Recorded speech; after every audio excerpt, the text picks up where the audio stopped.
महाभारत युद्ध के 17वें दिन किस प्रकार का घोर युद्ध आगे बढ़ रहा था। पिछले भाग का लिंक आपको डिस्क्रिप्शन बॉक्स और चैनल के पेज पर कर्ण पर्व की प्लेलिस्ट में मिल जाएगा। कर्ण पर्व अध्याय 61। धृतराष्ट्र ने पूछा, संजय, जब भीमसेन और पांडुपुत्र युधिष्ठिर लौट आए, पांडव और संजय मेरी सेना का वध करने लगे और मेरा सैन्य समुदाय आनंद शून्य होकर बारंबार भागने लगा, उस समय कौरवों ने क्या किया, यह सब मुझे बताओ। संजय बोले, हे राजन, आपकी कुमंत्रणा के फलस्वरूप उन कौरवों का महान संहार हुआ है। महाराज प्रतापी सूतपुत्र महाबाहु भीमसेन को देखकर क्रोध से लाल आंखें किए उन पर टूट पड़े। राजन, आपकी सेना को भीमसेन के भय से विमुख हुई देख बलवान कर्ण ने बड़े यत्न से उसे स्थिर किया। महाबाहु कर्ण आपके पुत्र की सेना को स्थिर करके रणदुर्मद पांडवों की ओर बढ़ा। उस समय पांडव महारथी भी राधापुत्र कर्ण का सामना करने के लिए अपने धनुष हिलाते और बाणों की वर्षा करते हुए रणभूमि में आगे बढ़े। भीमसेन, सात्यकी, शिखंडी, जन्मेजय, बलवान दृष्टद्युम्न और समस्त प्रभद्रगण, ये सभी पुरुष सिंह वीर सम्रांगण में विजय से उल्लासित होते हुए क्रोध में भरकर आपकी सेना को मार डालने की इच्छा से चारों ओर से उसके ऊपर टूट पड़े। राजन, इसी प्रकार आपके महारथी वीर भी पांडव सेना का वध करने के लिए बड़े वेग से उसकी ओर दौड़े। पुरुष सिंह, रथ, हाथी, घोड़े, पैदल योद्धा और ध्वजों से व्याप्त हुई वह सारी सेना अद्भुत दिखाई दे रही थी। महाराज शिखंडी ने कर्ण पर और दृष्टद्युम्न ने विशाल सेना से घिरे हुए आपके पुत्र दुशासन पर आक्रमण किया। राजन, नकुल ने वृषसेन पर, युधिष्ठिर ने चित्रसेन पर तथा सहदेव ने सम्रांगण में उलूक पर चढ़ाई की। सात्यकी ने शकुनी पर, द्रौपदी के पांचों पुत्रों ने अन्य कौरवों पर तथा युद्ध में सावधान रहने वाले महारथी अश्वत्थामा ने अर्जुन पर धावा किया। कृपाचार्य युद्ध स्थल में महाधनुर्धर युधामन्यु पर टूट पड़े और बलवान कृतवर्मा ने उत्तम औजा पर आक्रमण किया। आर्य महाबाहु भीमसेन ने अकेले ही सेना सहित समस्त कौरवों और आपके पुत्रों को आगे बढ़ने से रोक दिया। महाराज तदनंतर भीष्महंता शिखंडी ने निर्भय से विचरते हुए कर्ण को अपने बाणों के प्रहार से रोका।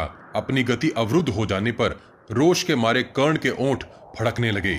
उसने 3 बाणों द्वारा शिखंडी को उसकी दोनों भौहों के मध्य भाग में गहरी चोट पहुंचाई।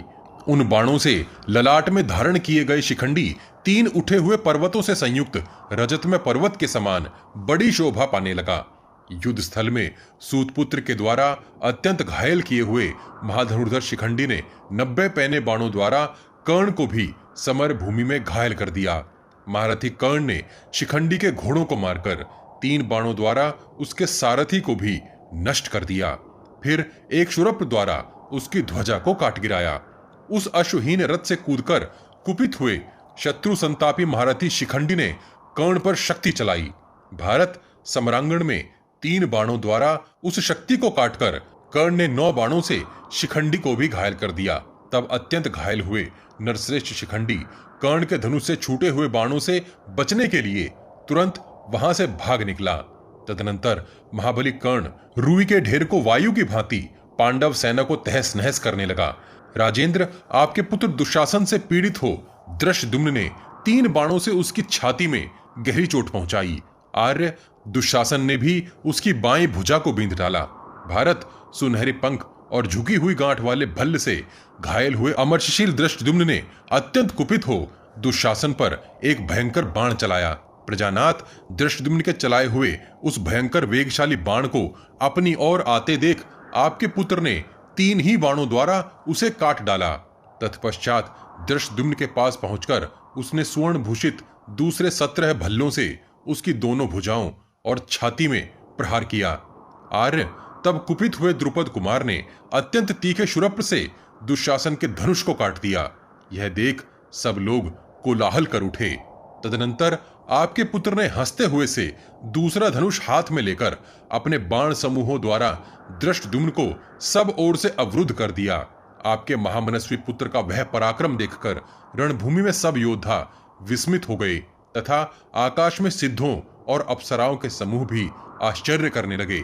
जैसे सिंह किसी महान गजराज को काबू में कर ले, उसी प्रकार दुशासन से अवरुद्ध हो यथाशक्ति छूटने की चेष्टा करने वाले महाबली दृष्टद्युम्न को हम देख नहीं पाते थे। पांडु के ज्येष्ठ भ्राता राजन, तब सेनापति धृष्टद्युम्न की रक्षा के लिए रथों, हाथियों और घोड़ों सहित पांचालों ने आपके पुत्र को चारों ओर से घेर लिया। परंतु फिर तो उस समय शत्रुओं के साथ आपके सैनिकों का घोर युद्ध होने लगा, जो समस्त प्राणियों के लिए भयंकर था।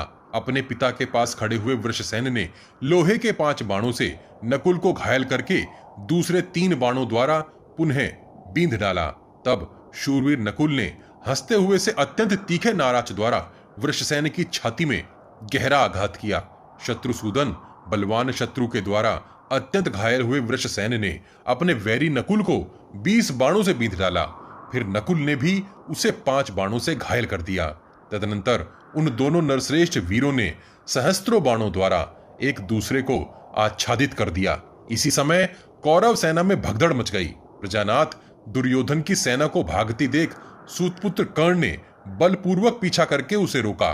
आर्य कर्ण के लौट जाने पर नकुल कौरव सैनिकों की ओर बढ़ चले और कर्ण का पुत्र नकुल को छोड़कर समरभूमि में शीघ्रतापूर्वक राधापुत्र कर्ण के पहियों की ही रक्षा करने लगा।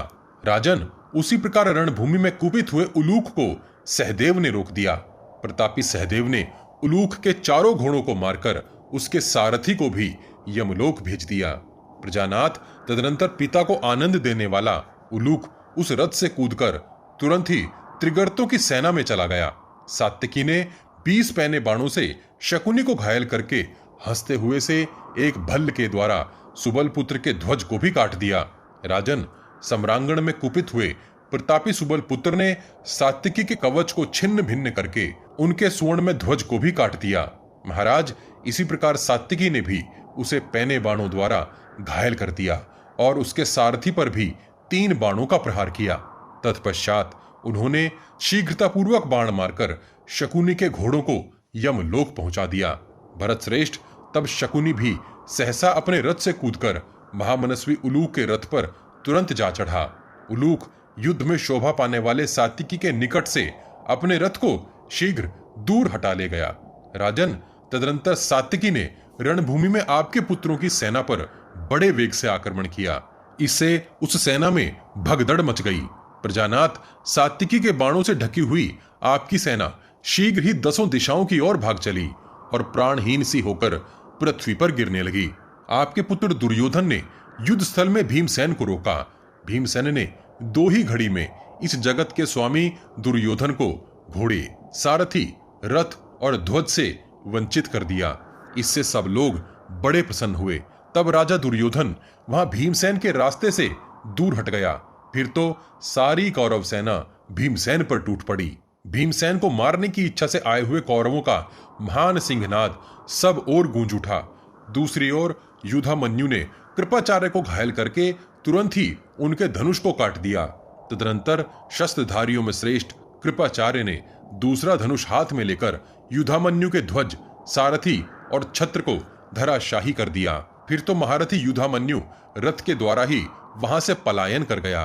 दूसरी ओर उत्तम औजा ने भयंकर पराक्रमी और भयानक रूप वाले कृतवर्मा को अपने बाणों द्वारा सहसा उसी प्रकार आच्छादित कर दिया जैसे मेघ जल की वर्षा द्वारा पर्वत को ढक देता है। परंतु उन दोनों का वह महान युद्ध बड़ा भयंकर था। प्रजानाथ, वैसा युद्ध मैंने पहले कभी नहीं देखा था। राजन, तदनंतर कृतवर्मा ने युद्ध स्थल में सहसा उत्तम औजा की छाती में गहरा आघात किया। उत्तम औजा अचेत सा होकर रथ के पिछले भाग में बैठ गया। तब उसका सारथी रथियों में श्रेष्ठ उत्तम औजा को रथ के द्वारा वहां से दूर हटा ले गया। फिर तो सारी कौरव सेना भीमसेन पर टूट पड़ी। दुशासन और शकुनी ने विशाल गज सेना के द्वारा पांडुपुत्र भीमसेन को चारों ओर से घिरकर उन पर बाणों द्वारा प्रहार आरंभ कर दिया। उस समय भीमसेन ने सैकड़ों बाणों की मार से अमर्षशील दुर्योधन को युद्ध से विमुख करके हाथियों की उस सेना पर वेग पूर्वक आक्रमण किया। सहसा अपनी ओर आती हुई उस गज सेना को देखते ही भीमसेन अत्यंत कुपित हो उठे और दिव्यास्त्रों का प्रयोग करने लगे। जैसे इंद्र वज्र के द्वारा असुरों का संहार करते हैं, उसी प्रकार भीमसेन ने हाथियों को मार डाला। तत्पश्चात हाथियों का संहार करके भीमसेन ने समर भूमि में अपने बाण समूहों द्वारा सारे आकाश को उसी प्रकार ढक दिया जैसे टिड्डियों के दलों से वृक्ष आच्छादित हो जाता है। इसके बाद भीमसेन ने जैसे वायु मेघों की घटा को छिन्न भिन्न कर देती है, उसी प्रकार वहां एकत्र हुए हाथियों के सहस्त्रों समूहों को वेग पूर्वक नष्ट कर दिया। सोने और मणियों की जालियों से ढके हुए वे हाथी युद्ध स्थल में बिजलियों सहित मेघों के समान अधिक प्रकाशित हो रहे थे। राजन, भीमसेन की मार खाकर सारे हाथी भाग चले।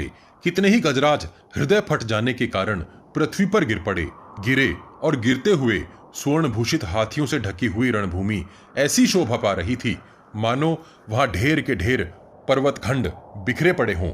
दीप्तिमती प्रभा तथा रत्नों के आभूषण धारण करके गिरे हुए हाथी सवारों से वह भूमि वैसी ही शोभा पा रही थी मानो पुण्य क्षीण हो जाने पर स्वर्गलोक के ग्रह वहां भूतल पर गिर पड़े हों। तदनंतर भीमसेन के बाणों से आहत हो फूटे गंड स्थल, विदीर्ण कुंभ स्थल और छिन्न भिन्न शुंड दंड वाले सैकड़ों हाथी युद्ध स्थल में भागने लगे। भय से पीड़ित हुए कितने ही पर्वताकार हाथी अपने सारे अंगों में बाणों से विद्ध होकर भय से पीड़ित हो रक्त वमन करते हुए भागे जा रहे थे। उस समय विभिन्न धातुओं के कारण विचित्र दिखाई देने वाले पर्वतों के समान उनकी शोभा हो रही थी। धनुष खींचते हुए भीमसेन की चंदन और अगुरु से चित्रित भुजाएं मुझे दो बड़े सर्पों के समान दिखाई देती थी। बिजली की गड़गड़ाहट के समान उनकी प्रत्यंचा की भयंकर टंकार सुनकर बहुत से हाथी मलमूत्र करते हुए बड़े जोर से भाग रहे थे। राजन, अकेले बुद्धिमान भीमसेन का वह कर्म समस्त प्राणियों का संहार करते हुए रुद्र के समान जान पड़ता था। कर्ण पर्व अध्याय 62। संजय कहते हैं, राजन, तदंतर भगवान श्री कृष्ण द्वारा सावधानी से संचालित और श्वेत घोड़ों से युक्त उत्तम रथ पर खड़े हुए श्रीमान अर्जुन वहां आ पहुंचे। नृपश्रेष्ठ, जैसे प्रचंड वायु महासागर को विक्षुब्ध कर देती है, उसी प्रकार रणभूमि में स्थित प्रचंड अश्वों से युक्त आपकी सेना में अर्जुन ने हलचल मचा दी। जब श्वेतवाहन अर्जुन असावधान थे, उसी समय क्रोध में भरे हुए दुर्योधन ने सहसा आधी सेना के साथ आकर अपनी ओर आते हुए अमर्षशील पांडुपुत्र युधिष्ठिर को चारों ओर से घेर लिया। साथ ही 73 शूरपुरों द्वारा उन्हें घायल कर दिया। तब वहां कुंती पुत्र युधिष्ठिर अत्यंत कुपित हो उठे। उन्होंने आपके पुत्र पर 30 भल्लों का प्रहार किया। तदनंतर कौरव सैनिक युधिष्ठिर को पकड़ने के लिए दौड़े। शत्रुओं की वह दुर्भावना जानकर एकत्र हुए पांडव महारथी कुंती पुत्र युधिष्ठिर की रक्षा के लिए वहां आ पहुंचे। नकुल, सहदेव और द्रुपद कुमार धृष्टद्युम्न ये एक अक्षौहिणी सेना साथ लेकर युधिष्ठिर के पास दौड़े आए। भीमसेन भी शत्रुओं से घिरे हुए राजा युधिष्ठिर को बचाने के लिए सम्रांगण में आपके महारथियों को रौंदते हुए उनके पास दौड़े आए। नरेश्वर, वैकर्तन कर्ण ने वहां आए हुए संपूर्ण महाधनुर्धरों को अपने बाणों की वर्षा से रोक दिया। वे सब महारथी प्रयत्न पूर्वक बाण समूहों की वर्षा और तोमरों का प्रहार करते हुए भी राधा पुत्र को देख न सके। संपूर्ण अस्त्र शस्त्रों के पारंगत विद्वान राधा पुत्र कर्ण ने बड़ी भारी बाण वर्षा करके उन समस्त धनुर्धरों को आगे बढ़ने से रोक दिया। इसी समय प्रतापी सहदेव ने आकर शीघ्रतापूर्वक अस्त्र चलाते हुए तुरंत ही 20 बाणों से दुर्योधन को बींध डाला। सहदेव के बाणों से विद्ध होकर दुर्योधन अनेक शिखरों वाले पर्वत के समान सुशोभित हुआ। खून से लथपथ होकर वह मद की धारा बहाने वाले मदमत्त हाथी के समान जान पड़ता था। रथियों में श्रेष्ठ राधापुत्र कर्ण आपके पुत्र को तेज बाणों से अत्यंत घायल हुआ देख कुपित होकर दौड़ा। दुर्योधन की वैसी अवस्था देख उसने शीघ्र अपना अस्त्र प्रकट किया और उसी के द्वारा युधिष्ठिर की सेना एवं द्रुपद पुत्र को घायल कर दिया। राजन, महामना सूत पुत्र कर्ण की मार खाकर उसके बाणों से पीड़ित हो युधिष्ठिर की सेना सहसा भाग चली। सूतपुत्र कर्ण के धनुष से छूटकर परस्पर गिरते हुए नाना प्रकार के बाण पहले के द्वारा गिरे हुए बाणों के पंखों से जुड़ जाते थे। महाराज, आकाश में परस्पर टकराते हुए बाण समूहों की रगड़ से आग प्रकट हो जाती थी। राजन, तदनंतर कर्ण ने पतंगों की तरह चलकर शत्रुओं के शरीर में घुसे हुए बाणों द्वारा वेग पूर्वक 10 दिशाओं में प्रहार आरंभ किया। दिव्यास्त्रों का प्रदर्शन करता हुआ कर्ण मणि एवं स्वर्ण के आभूषणों से विभूषित एवं लाल चंदन से चित्रित दोनों भुजाओं को बारंबार हिला रहा था। राजन, तत्पश्चात अपने बाणों से संपूर्ण दिशाओं को मोहित करते हुए कर्ण ने धर्मराज युधिष्ठिर को अत्यंत पीड़ित कर दिया। महाराज, इससे कुपित हुए धर्मपुत्र युधिष्ठिर ने कर्ण पर 50 पैने बाणों का प्रहार किया। उस समय भयंकर दिखाई देने वाला वह युद्ध बाणों के अंधकार से व्याप्त हो गया। माननीय प्रजानाथ, जब धर्मपुत्र युधिष्ठिर कौरव सेना का वध करने लगे, उसी समय आपके योद्धाओं का महान हाहाकार सब ओर गूंज उठा। भरत श्रेष्ठ, धर्मात्मा युधिष्ठिर शिला पर तेज किए हुए कंकपत्र युक्त एवं नाना प्रकार के पैने बाणों, भांति भांति के बहुसंख्यक भल्लों तथा शक्ति, रिष्टि एवं मूसलों द्वारा प्रहार करते हुए जहां जहां क्रोध रूपी दोष से पूर्ण दृष्टि डालते थे, वहीं वहीं आपके सैनिक छिन्न भिन्न होकर बिखर जाते थे। कर्ण भी अत्यंत क्रोध में भरा हुआ था।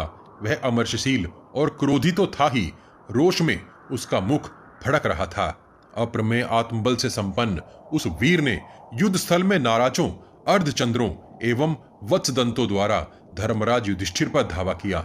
इसी प्रकार युधिष्ठिर ने भी कर्ण को सोने के पंख वाले पैने बाणों द्वारा घायल कर दिया। तब कर्ण ने हंसते हुए से शिला पर तेज किए गए कंकपत्र युक्त 3 भल्लों द्वारा पांडुपुत्र राजा युधिष्ठिर की छाती में गहरी चोट पहुंचाई। उस प्रहार से अत्यंत पीड़ित हो धर्मराज युधिष्ठिर रथ के पिछले भाग में बैठ गए और सारथी को आदेश देते हुए बोले, यहां से अन्यत्र रथ ले चलो। उस समय राजा दुर्योधन सहित आपके सभी पुत्र इस प्रकार कोलाहल करने लगे, राजा युधिष्ठिर को पकड़ लो। ऐसा कहकर वे सभी ओर से उनकी ओर दौड़ पड़े। राजन, तब प्रहार कुशल सहस्त्रों केकय योद्धा पांचालों के साथ आकर आपके पुत्रों को रौंदने लगे। जिस समय वह जनसंहारकारी भयंकर युद्ध चल रहा था, उसी समय महाबली दुर्योधन और भीमसेन एक दूसरे से जूझने लगे। कर्ण पर्व का अध्याय 61 और 62 यहीं समाप्त होता है। अगले भाग में जानेंगे कि 17वें दिन के युद्ध में कर्ण ने किस प्रकार नकुल, सहदेव और युधिष्ठिर को पराजित कर डाला। इस विशाल ग्रंथ महाभारत को शीघ्रता से समेटने के लिए हम ग्राफिक्स के साथ पॉडकास्ट का सहारा भी ले रहे हैं, ताकि आप तक कुछ जल्दी से महाभारत का सही रूप पहुंचाया जा सके। आपको हमारा प्रयास कैसा लग रहा है, कृपया कमेंट बॉक्स में कमेंट करके हमें जरूर बताइए। पिछले सभी भाग आपको हमारे चैनल के पेज पर और इस वीडियो के डिस्क्रिप्शन बॉक्स में भी मिल जाएंगे। हम हर सीरीज की एक प्लेलिस्ट भी बनाते हैं। उम्मीद है आप हमारी वीडियोस अपने उन दोस्तों को शेयर जरूर करते होंगे जो महाभारत का सही रूप समझना और जानना चाहते हैं। आपके हर शेयर से हमारा मनोबल बढ़ता है। अपने प्रियजनों तक यह ज्ञान पहुंचाने के लिए वॉच गॉड चैनल को सब्सक्राइब और शेयर करना मत भूलिए। सब्सक्राइब बटन के बगल में बनी छोटी सी घंटी भी बजा दीजिए। जय श्री कृष्ण, हर हर महादेव।